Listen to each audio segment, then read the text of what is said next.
What's up, everybody? Kellen from Action Backers here. It's been a while since I've made a video like this. I've mainly just been covering stuff on live streams lately, but I thought this had some value and I wanted to get it out right away. And that is something that comes up a lot is how do you get starting pitchers into your model every day without having to manually input it? And what I mean is, so this, some of you might have seen this before. This is an overview of my model for MLB. And essentially every day what I would have to do is go through and enter in the team playing, as well as the pitcher. So I would, I've tried to make things easier on myself, so I make a drop down list of all the pitchers, and then I manually enter in their handedness, and then from there I enter in the bookmaker odds, and that gets me like my projected if I'm going to make a bet, right? So this is fairly automated, but I'm still having to change the team. So that's one, pitcher two, handedness three, and then double it for their opponent. So there's six things, and then also enter in the odds. And then if I like that, I have to click a button so I can remember that I want to make this bet, right? So while this might seem not like a terrible issue, I do know a lot of people, and actually I just had someone message me in the Slack group saying that they're considering maybe not even betting baseball just because entering in the handedness of the pitcher and who's starting every day is a pain in the butt. And it really is. Like in the past, I've literally had my phone pulled up next to me. I'm going through manually. And again, it doesn't take a lot of time. Like we're not talking hours, but if it adds 20 minutes, 30 minutes to your day, that's not everyone has that much time.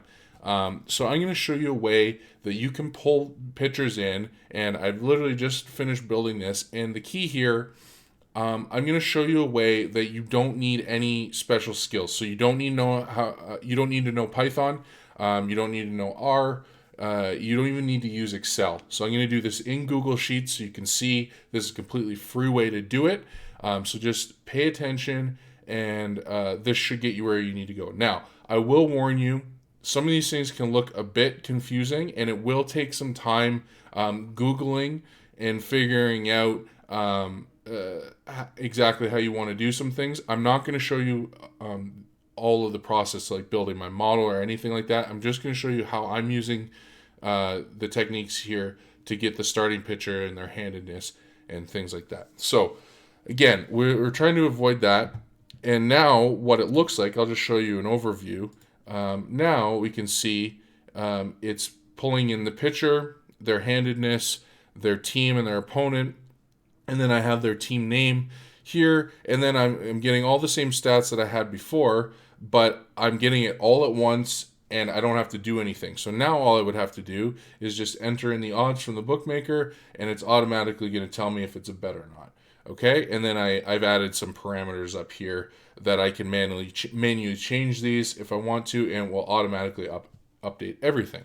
So the way I'm doing this is I've just I started by, well, before we get to the pitchers or how to pull the pitchers in, the first thing you're going to want to do is actually have a list of like starting pitchers, right? And the way I do this is it's just a simple import HTML, and I'm using just from Fangraphs. So you can see here I have the leaderboard, player stats, pitching, and then I want the starting pitchers. And then from here, you can change a bunch of different parameters. So for me personally, I'm using the last 30 days and then 10 minimum innings pitched. And I cycle through this. So I usually set this to qualified. But because we're still early in the year, and I want to get a few more pitchers in, I'll change it to a minimum of 10 innings pitched. So again, that's just saying 10 innings pitched minimum in the last 30 days to qualify. And if they do, they're in this list here. And then by default, this page size will default to, I think 30 or something like that, or 50. So if you want to change it, all you would have to do is just change it to like 50, because 500 won't be an option. So you change it to like 10 or 20 or 30. And then you just go to the top here, and hopefully you can see this. and you just scroll all the way over, and you can see, I don't know if this shows up, but it'll say page equals 1_50. If you, or it might say 1_30. If you just change this, if you just change it to say like 1_500 or 1,000, and then hit enter, that's how you'll get all of these pictures on one page. And the reason you want it on one page is because we're just going to do a simple import HTML, and it's going to pull that entire table down. And so now it sees this as one entire table. So that's the first thing we want to do. And I've done that here, and you can see I've just cleaned it up a little bit, because when you do import it, it'll add some ugly columns, or some ugly rows. And so I've just shrunk those rows down so you can't see it, but where this hashtag is, it'll sometimes show a bunch of stuff. But here we have, and it'll show like this here, which is fine. You can leave. This is just the end. But now we have all of the pitchers who have qualified, who have pitched, in this case, 10 innings. So we have all these stats, and we can make adjustments as we see fit. So to your model, if you were doing, so like I use like pitch factor, for instance, which is something I've created, and that's how I make my adjustments to my model. But again, that's not the main focus here. So we have our pitchers. Great. That's a good start. Now what we want to do is find somewhere that lists probable pitchers. And Fangraphs used to, and for whatever reason I can't find it. And so wherever you go is up to you. But I've decided to use CBS. And this was playing around with a few things. CBS seemed to fit pretty well. And they update, I believe they update around 11 a.m. Eastern, or maybe sooner, because I think sooner if the games are earlier in the day, like 1 p.m. starts and stuff like that. But you can see it lists, it has the player and their opponent, and then it has some stats here. We don't really care about these stats, or I don't personally care about these stats for what I'm using, because I'm pulling my stats in from Fangraphs. But if you wanted to use like their whip or something like that, then you have access to that too. And essentially it breaks down each game into its own little table. So now what we can do is we can go back, and I've just named this like Probable's Rough, and I'll walk you through this. It looks pretty messy, and this is something that I want to say too. Sometimes people are afraid when they're building out a model or spreadsheets in general to use like helper sheets, and they think everything needs to be done on one sheet and everything needs to be pristine. Well, sometimes that's just not possible without overwhelming yourself, and sometimes people will search to find like the perfect import that looks nice and can be manipulated very easily without having to do any further manipulation to the data, and that's just not real life. So don't be afraid to just have separate tabs that you're just using as helpers, and I'll show you what that means. So here, essentially, this is just a simple, again, an import HTML. So if you're not familiar with how to do an import HTML, the syntax is as follows. So it would just be equals import HTML, and then in quotations you would put your URL, so your URL, and then next you would put your query, which in this case would be table. And if you're ever unsure, always just reference the helper. They're very clear as to what goes in here. And then finally would just be the index, so the number of the table. So you would typically see like 0 or 1. And sometimes, like if there are multiple tables, it might go down further and further. So this is like the standard syntax to import any table. And in this case, though, what we're going to do is we're actually just going to manually add an index to the side of our sheet. And the reason for this will be very clear to see. But you can see this, if we go back, as I mentioned, each game is actually its own table, right? So we have, this might be table 1, or it might be 0 index, so it might start at 0. Playing around with it, 0 and 1 return the same first table for me. So that's something just to figure out for yourself. But this might be table 1, this might be table 2, 3, 4, etc. And if we know that, then we can easily manipulate the data. So all I'm doing here is if I enter the first one, we see that it's got 3 rows, right? It's got the header row, and then it's got the first row with the first pitcher, and then it's got the second. So we know these are going to be uniform. So what we can do is just in the top where the first header is, we can just write an index. We'll say index of 1, and then index of 2, index of 3, and you can see we're skipping 2 rows each time we do this. And then we're just going to keep doing that all the way down. And initially, I went only to 15.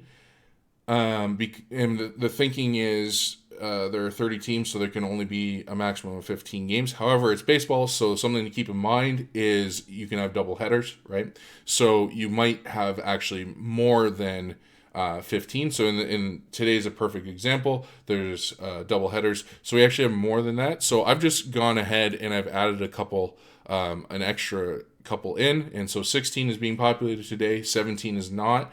And you can just this would be like a manual check that you would want to do for the first couple days and just make sure you have them in there. But once we have this index, then all we need to do is we just write the formula, and instead of hard numbering in the table like we said 1 or 0 or 1 or 2, we're just going to reference the index. Now you could just hard code this in if you wanted to, but I prefer to just reference the index because it makes changing it very simple. And then if you ever needed to manually update it, which you shouldn't, it's easy to just copy paste things. So I just prefer to reference the index. So that's all this is doing. So you can see here, it's our standard import HTML formula. So here's again, our URL is right here. And then we're saying it's a table. And then again, our index is just, we're referencing a cell rather than hard coding it in. And this cell would just be index number A, would be in cell A2, would be index number 1. And then in cell A5 would be 2, so on and so forth. And so by doing that, now we get each game in here. Well, that's great. So this is all that's going to come in here, everything that's highlighted. Well, that's still ugly and doesn't really help us. So now all we need to do, and again, this is where some Googling and things, I know this because I live in spreadsheets, but Google is your friend. Don't feel like you need, and it's the same with any programming language, that like one of the first things they teach you is don't feel like you need to memorize all the syntax all the time. Having a general understanding about what you need to do and Googling that information is going to get you way further, way faster than trying to memorize everything. So don't feel like you need to memorize. But all I'm doing here is I'm just writing a split function. And all the split function does is it takes in some text. So in this case, I'm just referencing the text in the first cell. So in this case, the first pitcher. And then it takes a delimiter, sorry. And so how I write that is literally just quotations with a space. And that's just telling me to delimit on a space.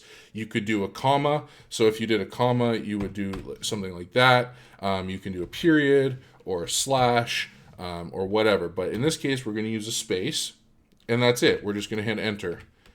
And now that's taken everything in this first cell and it's split it out into its own columns. So we have a dot and then there's a space. So Discaifani, I can't pronounce his name. And then there was another space. So now we have SF, which is the team. And then we have another space, which is RHP, which is his handedness, and then another space, and you can see it goes down, so it has full name, so his full first name, Anthony, and then his full last name, and then it repeats SF and RH. And we just go down, and we do that for each of these. And now I've taken some time, because I know every third one is a header, so we don't need the header in every third one. So I've just gone through it and I've just deleted every third one. But if you didn't, like if I just take this and add this now, you'll see it will just add players because the only thing in this cell for every third one is players. But I'm just going to delete that. And so we're still not there yet, but now we have some usable stuff. So the next thing we're going to do, and I know you're probably thinking this is a lot of work. This will take you about an hour to set up, maybe less. And once you have it, though, you have it. So think of those 6 things we had to enter every single day. We don't have to do that anymore, and that's the thing. So we're going to put a little bit of work in up front to not have to worry about this. And now if you use this model years in the future, you might have to make like a tweak on the year or something. You might not even have to make a tweak on the year, and you have it and you're good to go. So all we're going to do now, and again, this no one other than me and you guys watching this video is ever going to see the light of day on this page. This is purely just a helper page. So the split got us everything here. And then all I'm going to do is I'm just going to say, okay, I want the player. And to get the player, all we're going to do is we're just going to concatenate 2 strings together, which sounds fancier than it is. Literally, all we're going to do, you can ignore the trim for a second. I'll come back to that. We're just going to say N3. So we're going to take his first name, the first name cell. And then how you join things together in Google Sheets is you just use the ampersand. And in Excel, I think it's the same. It might be 2, but I think it's the same. But just play around or Google it if you're using Excel.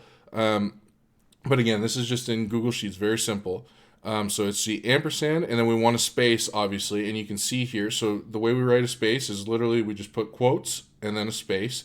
And the reason we put the space, you can see here is his name. If we didn't have the space, it would smush his first and last name together, which we don't want. So it's very literal. So if you put a comma, for instance, it would make a comma. If you put 2 spaces, it wouldn't do anything, but you just want 1 space there. And then another ampersand, and then we want to reference the cell with his last name. And that gets his first name and his last name. So that's perfect. That's what we want. And the reason we want that is if we go back to our starting pitchers tab, it references their first and last name. Could you do this with just referencing their last name? Potentially, sure. However, when you get to names like Martinez or Anderson, for instance, there's like 5 or 6 Andersons. There's, Brett Anderson, Ian Anderson, whoever. So how do you know which one, right? So that's why I don't recommend just referencing last names. You want to use their full name. So we have their full name here. And then the last thing I did here is I just added a trim function. So I just encapsulated this to get their first and last name. I just wrapped that in a trim function. And all that does is it removes any leading, and I'm just reading this right here, removes any leading, trailing, and repeated spaces in text. And the reason that's good is you might not see them, but if there's if there's an extra white space at the end, for instance, and you try to do, say, a Vlookup, it wouldn't, unless you added in a caveat for a wildcard, it wouldn't actually be able to reference that cell because they're technically not the same. So by adding the trim, it's making sure it's getting rid of any extraneous spaces or white space, and it's just giving us their first name and their last name. So now we're rolling. We have the player name, and again, there's nothing in this cell, so I didn't even bother to get rid of it, but you can see it's just doing the same thing. And then we want their throwing hand. So in this output, it outputs it as RHP or LHP, right-handed pitcher or left-handed pitcher. And me personally, I already wrote a bunch of functionality into my logic that just used R or L.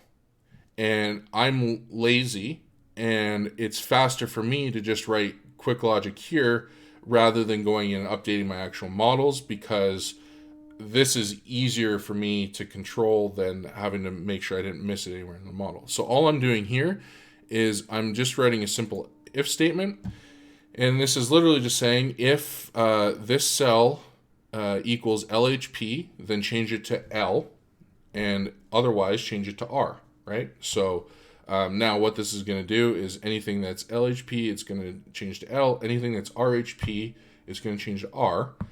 However, you'll see I deleted this, and the reason is simple. If we do that to a blank cell, it's going to default to R. And the reason is because I'm just using a simple if statement, which means it's technically only checking for LHP, and this could say anything else, so including nothing. So which is why that's that. So like even if we change the, and I don't know if it'll let me, but if I just say hello, yeah, it won't let me change it because it's referencing that split. But if I were to change this to anything else other than LHP, it would call it R. So I know every third one I can just delete the formula, and now I have the player name and the handedness that they throw. Pretty good. The team, this V function actually doesn't matter. I added this before I made some changes, but this is essentially, it's literally just referencing whatever this cell is to say their team. But you'll see this SF is actually different than SFG, right? And you'll see like KC is different than KCR. So I'll touch on that in a second, but I'm actually not doing anything with this V. So I think I should actually be safe to just delete it, and it shouldn't hurt anything, hopefully. Let me just check. It looks like we're good. Yeah, so we're good there. So we don't actually need that. So now all I'm doing, so we have the player and we have their handedness, but we have this white space, and I don't want that. And the reason I don't want that is because when I'm pulling it in, I want to pull my data in as simply as possible to where I need it. So all I've done is here, I've just written a simple, and this is a good tutorial to show you a bunch of like really simple functions and formulas that can really help you out a lot. So all I'm doing here is just, I'm writing a nested function, and it's just a unique inside a filter. And all this is saying is return any unique values from the range, and I've just done T2 to T50, but you could make it open-ended if you want, like you could say T2 to T, and then it's just saying filter out anything that is empty, essentially, which is what this is what this is saying. So if the cell's empty, so if it's not showing anything, don't include that in the unique. And so you can see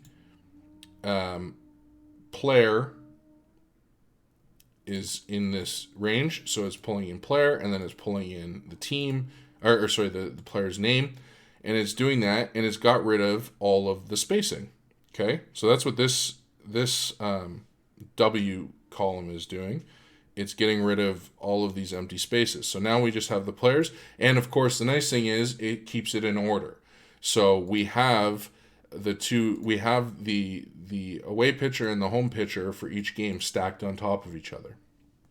And then the next thing I'm doing is I'm going to skip the throws for a second. We'll come back to the throws. I'm just writing a simple VLOOKUP, and you could do an XLOOKUP if you wanted to. You could do an index match. It's really up to you. I did this simply with a VLOOKUP, and all this is saying is I'm just doing, so look up the pitcher's name and just look that up in my starting pitchers tab here, and then just return their team name. And the reason I'm doing it this way is because then we know the team name is going to be the same across the board. Because as I mentioned, if we go back, this where we're getting the starting pitchers, the probable starting pitchers from, they reference their teams a little bit differently. So like for the Giants, they just call it SF.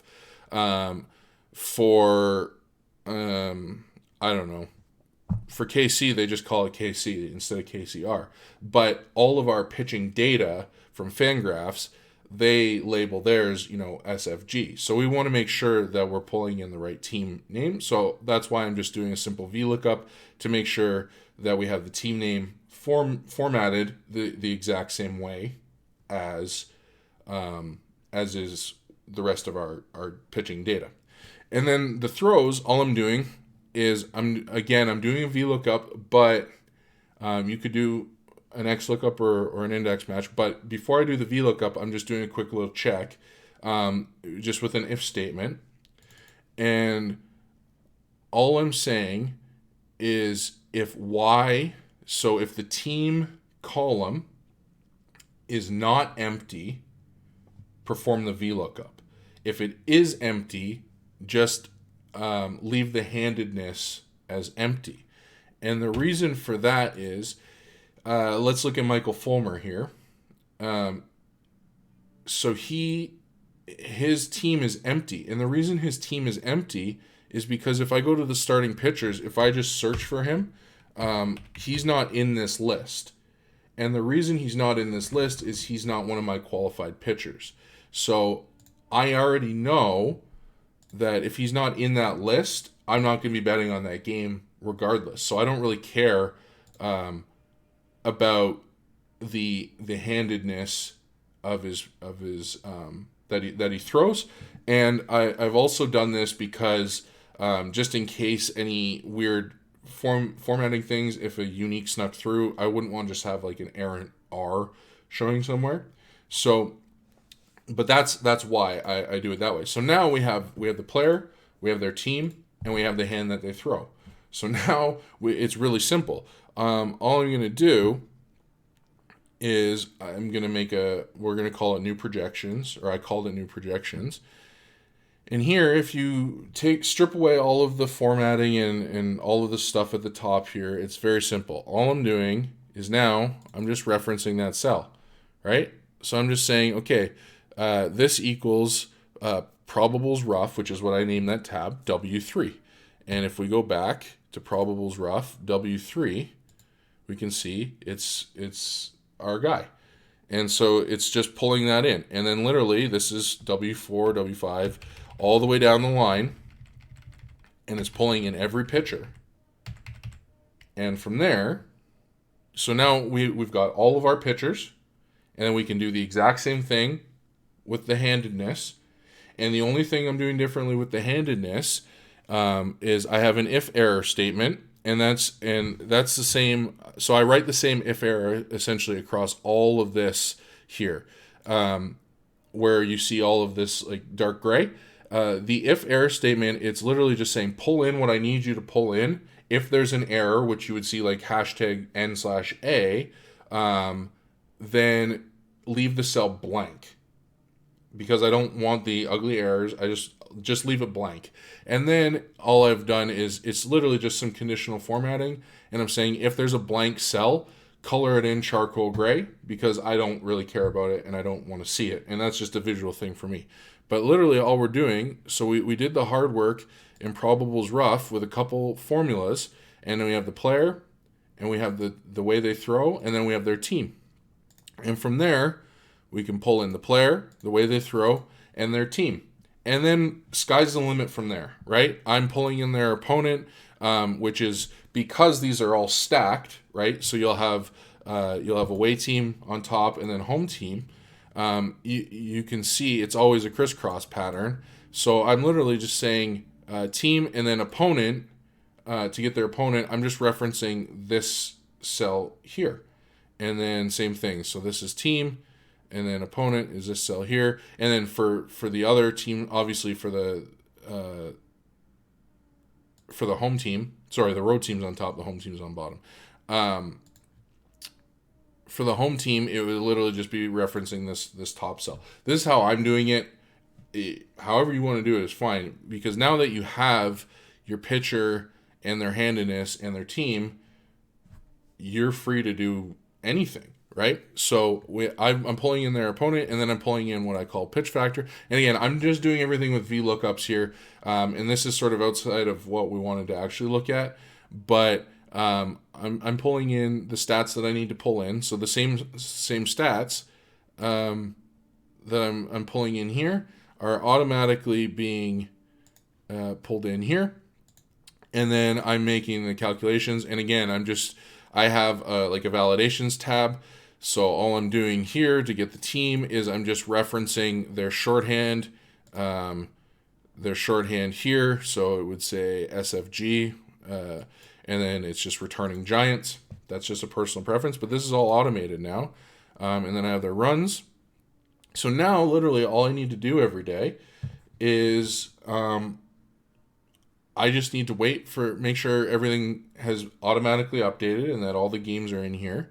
And then any game that I have all the data for is I just enter in the bookmaker's odds, and then I've written a couple formulas, and that will automatically tell me if there's a bet or not. So that's what I mean. It's very simple. And you can see, so if we go back to this Michael Fulmer example, he's not in our pitchers list. So this game's not going to be a bet. And it's just saying, like, we don't have any of this data for Fulmer. So yes, obviously we know Pittsburgh's opponent, but it doesn't really matter. So it's just sort of a catch-all. So we just look at it visually, and now we know we don't have any of these stats. But if I were to go back and change this, and I've already tested this, so this should work. If I just change this from 10 to 5, so to say anyone who's pitched 5 innings over the last 30 days, it pulls in a whole bunch more, and now I can just check here. So Fulmer is now in our list. You can see him here where he wasn't before. So if this is working correctly, if we go back, there he is. So where this was all blocked out, now we have all the info that we need. Pretty cool. And then the last thing that I did, and this is sort of separate from pulling the handedness of the pitchers in. And I'm just going to change this back before I forget. Change it back to 10. So if I change this back to 10, we have fewer pitchers now. And if we go back to the projections, he's covered up again because we don't have any data on him. Right? Perfect. So the last thing that I've done, and again, this saves me so much time. So there's 15 games today. So I don't know, what's 15 times 6? 60, 90 clicks, right? Because I'd have to update, and it's actually more than that because I have to do keystrokes to like check. So, but like 90 actions, we'll call it, right? Like to update every pitcher and the way they throw and their team. That's all done for me now. So now there's one thing that I did, and that is I just added a manual override.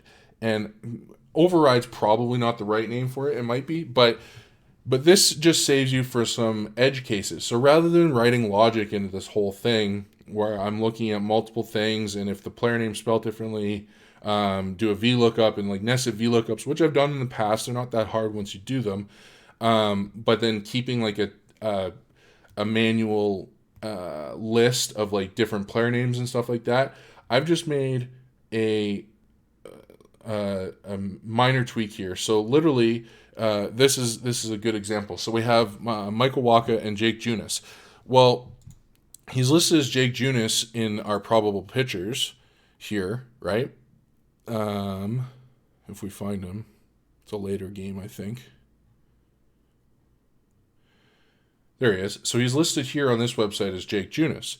However, on Fangraphs, he's listed as Jacob Junis, right? And as we know, all of our data is coming from Fangraphs. So this isn't a match. So I could write some logic to have like a wild card or things like that. But the easiest way that I found, because this doesn't happen that often, is I've just written this manual thing. And this is literally what the old model or what the old projections were doing. So now I just have a list directly from all my Fangraphs data that I have here with all the pitchers. And here I can just manually input the pitcher names, their handedness, and then the team and their opponent. And from there, that will pull it in. And that's just saves me. So now if I have this list for the day, I can literally just check and make sure that, you know, everyone's listed in a weird way. And if there's a pitcher that I know I have data on and they're just spelled differently, then I just change that one guy or maybe two guys and get the outputs I need, and really cut the process down. So let me know what you think. Again, the main focus is really just using those helper functions to take the data that you need and then split it out into manageable chunks, and then from there perform a couple helper functions, and ultimately you're just looking to get the player name and their handedness. So this isn't the only way to do this. It's depending on your skill set, it's not the easiest way to do it either, and it's probably not the fastest. But again, short of like scraping data using Python or R or something like this, if you're a beginner and maybe you don't have any idea how to use like Power Queries in Excel to manipulate data or things like that, if you just want to get this up and running and then you have it, this is a really effective way to do it. And so hopefully this has been helpful. Let me know. And if you want to become a member at Action Backers, see how to build models for yourself, and get access to my picks that I produce with my models, sign up actionbackers.com. If you use sign up code WELCOME20, you'll get $20 off your first month. You can cancel at any time, 7-day back money guarantee. And let me know in the comments if this was useful for you. Hopefully this helps a few people. I know it can seem kind of intimidating, but if you just take it slowly and go through it, it's actually not that hard. You're literally just, and maybe you just start with one table. Like, so I would just do the work on this first table and get it to spit everything out. And then you can easily just add tables in and change things up as you need. So hopefully this was helpful. I know this is a bit of a longer video, but there you go.